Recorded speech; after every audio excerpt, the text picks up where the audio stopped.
I think a lot of people stopped participating in their own lives a long time ago. Not physically, but psychologically. Somewhere along the way, we became observers first and people second.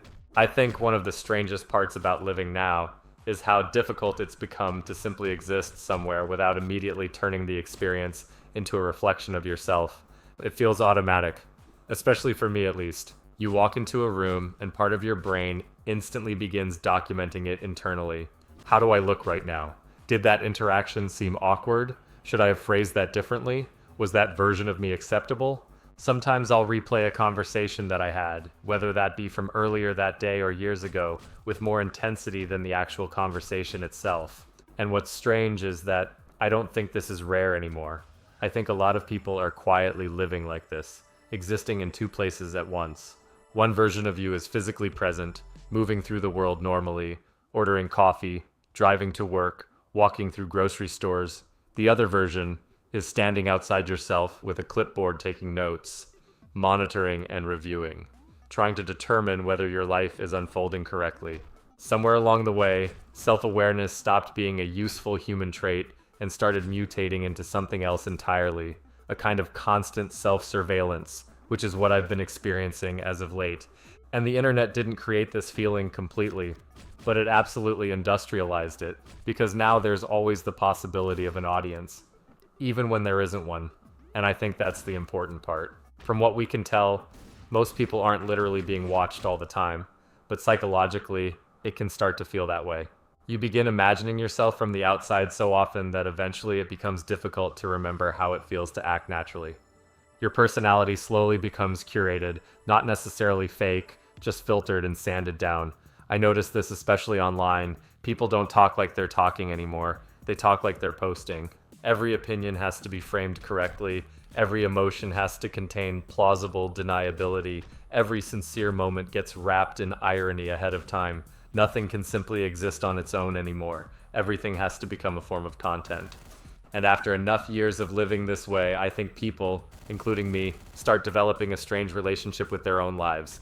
Experiences begin feeling less real while they're happening, but later, when you remember them, they become emotionally overwhelming. It's almost backwards in a way, like we've trained ourselves to spectate first and process second. Sometimes I'll see videos of people at concerts recording almost the entire thing through their phones, and I know everyone jokes about it, but I think it genuinely says something deeper about the way people exist now. I think people are afraid that if a moment isn't documented somehow, it disappears too quickly, like they needed proof that it happened. And I understand that feeling because modern life can, at times, feel intangible. Days blur together, most interactions happen through screens. People maintain friendships through notifications and fragments of text floating through applications designed to compete for human attention at industrial scale. Sometimes I think the human brain adapted to small villages and direct physical interaction, and now it's trapped inside an infinite digital hallway filled with mirrors. And after a while, you start feeling fragmented, like your real self is scattered across dozens of different versions.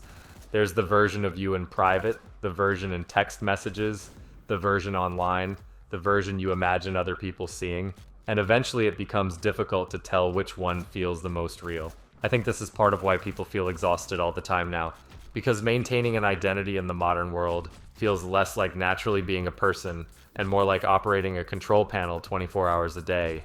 And maybe that's why silence feels so uncomfortable to people now, because silence removes the performance. There's no audience feedback. It's just you.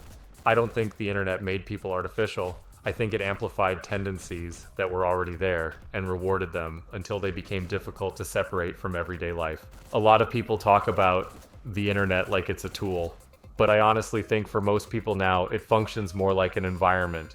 It's not something you log on to anymore. It's something you exist inside of continuously, even when you're technically offline. You can feel it in the way people think now. Conversations feel compressed. Attention spans feel fragmented. People approach their own emotions almost like social media managers trying to maintain a consistent brand identity. Even self-awareness has changed. Years ago, being self-aware usually meant recognizing your flaws honestly. Now it often means performing the appearance of self-awareness before anyone else can criticize you first. People will openly admit their contradictions, insecurities, bad habits, or emotional problems, but a lot of the time it doesn't actually feel vulnerable. It feels preemptive, like they're stepping in front of criticism before it arrives. The strange thing is that this can create the illusion of honesty while still keeping genuine intimacy at a distance. Someone can explain every detail about themselves online and still remain emotionally inaccessible because the entire interaction is controlled, edited, and framed in advance. The audience receives a carefully managed version of vulnerability rather than vulnerability itself. I think that's part of why so much modern communication feels strangely weightless despite how constant it is. People are exposed to thousands of opinions, confessions, jokes, arguments, and emotional reactions every single day, but very little of it feels grounded. Everything moves too quickly to fully process. Emotions become temporary weather systems passing through timelines at industrial speed. You can even feel this happening to your memory. A person sees so much information in a single week now that individual experiences stop settling properly. Everything gets flattened into the same stream. A war, a meme, somebody's breakup, a philosophical quote, an advertisement, a live stream clip, a death announcement, a joke about fast food. It all occupies the same visual space and arrives with the same level of urgency. Eventually, your brain adapts to this by lowering the emotional stakes of everything, which is why I think people increasingly struggle to distinguish between sincerity and performance online. The internet encourages emotional expression, but only in forms that can survive extreme speed and constant visibility. As a result, people start shaping their thoughts into formats that are instantly understandable, instantly defendable, and instantly consumable. That's why so much online language sounds optimized now. Opinions become sharper and theatrical. Even regular people unconsciously begin speaking in ways that resemble posts instead of conversations, because the platforms themselves reward clarity, certainty, and emotional intensity over ambiguity or reflection. And over time, this starts affecting how people relate to themselves internally. I think a lot of modern anxiety comes from the feeling that your identity is permanently exposed to interpretation. Every statement can be screenshotted, every mistake can be archived, every opinion can potentially follow you forever. Even if most people logically understand that strangers are not obsessively monitoring them, the psychological effect still remains.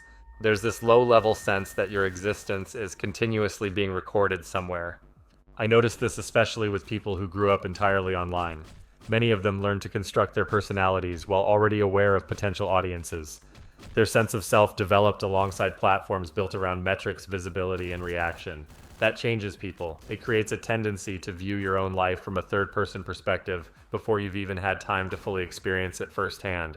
And I honestly think that's part of why so many people feel detached now. They aren't only living their lives, they're simultaneously imagining how those lives appear while they're happening. It creates this strange split consciousness where every experience becomes partially observed instead of fully inhabited. Even boredom has disappeared. The second discomfort appears, most people instinctively reach for stimulation. A quiet moment in an elevator, standing in line at a store, sitting alone at night, these used to be moments where thoughts naturally surfaced. Now they're immediately filled with content. The brain rarely gets the chance to sit still long enough to encounter itself directly. And when people do finally encounter themselves without distraction, it can feel overwhelming. I think that's one of the hidden reasons doom scrolling becomes addictive. People often describe it as seeking information, but a lot of the time it feels more like avoidance. Endless scrolling creates the sensation of movement without requiring confrontation. You remain mentally occupied while avoiding the quieter questions underneath everything. Questions about loneliness, direction, regret, identity, meaning. The internet is extremely good at preventing those questions from fully landing, but at the same time, it constantly reminds people that something is missing, which creates this loop where people search online for the emotional resolution that the online environment itself continuously destabilizes. And after enough years inside that cycle, I think many people start feeling less like participants in life and more like observers trapped inside an endless stream of mediated experiences. I think the reason all of this feels so difficult to describe is because, on paper, modern life is supposed to feel more connected than ever before. People can speak instantly across continents. You can access almost any piece of information within seconds. Entire friendships, relationships, careers, and communities can exist through a screen now. From a technological perspective, it's pretty neat. And yet, a lot of people still walk around with this persistent feeling that something about the experience of being alive has become slightly unreal. Not fake exactly, just strangely distant. Like there's a thin layer of glass separating people from direct experience. I think part of this comes from the fact that human beings evolved around limitations. For most of history, your social world was relatively small, your mistakes faded naturally, your identity wasn't permanently distributed across databases, timelines, archived conversations, photographs, and algorithmic profiles. You existed primarily in the memories of other people. Now people exist simultaneously as physical human beings and as collections of information spread across digital systems that never fully forget anything. And I don't think the human nervous system completely understands how to process that yet. Because psychologically, there's a major difference between making a mistake in front of 10 people and making a mistake inside an environment where everything feels infinitely reproducible. Even if nobody actually cares that much, the possibility itself changes behavior. People become cautious in ways that extend beyond normal social awareness. Conversations start feeling higher stakes than they really are. Small moments get replayed repeatedly because the brain treats them like evidence instead of temporary experiences. I think that's why embarrassment feels unusually powerful online. In real life, awkward moments often dissolve naturally because the environment keeps moving. Someone laughs weirdly, says the wrong thing, misreads a situation, and eventually everybody forgets. But online, moments can feel frozen, analyzed from different angles over and over again. The internet transforms passing experiences into objects that appear permanent, even when they probably aren't as important as they feel. And once people internalize that permanence, they start managing themselves differently. You can see it in the way people hesitate before speaking honestly. There's this fear that sincerity itself has become dangerous, because sincerity creates vulnerability, and vulnerability creates the possibility of humiliation. So instead, people hide behind layers of irony, detachment, and self-awareness. Everything becomes buffered. Somebody says something emotional, then immediately undercuts it with a joke. Somebody expresses affection while pretending they aren't fully serious. Somebody admits loneliness while framing it like a meme. It's like people want genuine connection while simultaneously protecting themselves from the emotional consequences of attempting it, and I understand why. Modern life exposes people to an overwhelming amount of judgment, comparison, and visibility from a very young age. Most people are now aware of how easily public perception can shift. They've watched strangers become symbols overnight. They've watched ordinary moments transformed into content for mass interpretation. Even if somebody consciously knows their private life is not under global scrutiny, the emotional atmosphere still affects them. The result is this strange contradiction where people desperately want authenticity, but the systems surrounding them reward performance. So people end up trapped between those two impulses, wanting to be seen clearly while also fearing what clear visibility might actually mean. I also think people underestimate how psychologically exhausting it is to constantly compare your internal reality against the external presentation of everybody else. Online, you mostly encounter finalized versions of other people's lives. Their edited opinions, edited appearances, edited achievements, edited relationships. Even vulnerability online is often aesthetically framed in a way that makes it easier to consume. Meanwhile, your own life feels messy, unresolved, inconsistent, and unfinished because you experience it directly from the inside. That imbalance creates this low-level feeling that everybody else understands something you don't, like everybody else received instructions for how to exist correctly. And over time, people begin monitoring themselves more intensely in response. They analyze their own personalities, conversations, appearance, ambitions, relationships, and emotions, trying to locate the hidden mistake that explains why they feel disconnected. But I don't think the feeling comes from personal failure. I think it comes from living inside systems that encourage people to continuously observe themselves from the outside. Human beings were never meant to maintain this level of sustained psychological self-monitoring. We're probably supposed to forget ourselves occasionally, to become immersed in conversations without analyzing them afterward, to experience moments without documenting them mentally in real time, to care about people without simultaneously worrying how the interaction reflects back onto our own identity. But modern environments make that increasingly difficult because there's always another reflection waiting nearby. And after enough exposure to that environment, I think many people start developing the unsettling feeling that they no longer fully inhabit their own lives directly. Instead, they experience themselves partially as spectators, watching a character they happen to control. I don't think people became shallow, and I don't think everyone suddenly forgot how to connect with each other. If anything, I think most people are carrying around more emotional awareness than ever before.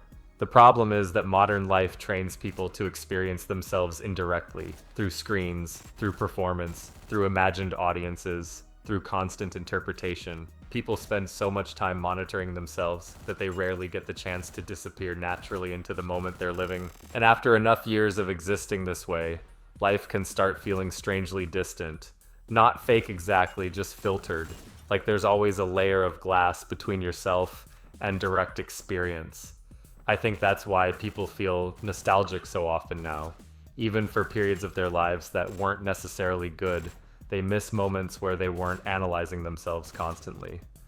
Long conversations at night, sitting in someone's room, listening to music, playing games for hours without thinking about productivity or identity or how they appeared from the outside. The strange thing is that nothing about modern life looks obviously broken on the surface. People still go to work, joke with friends, fall in love, make plans for the future, but underneath all of it, there's this atmosphere of continuous self-awareness that slowly exhausts people psychologically.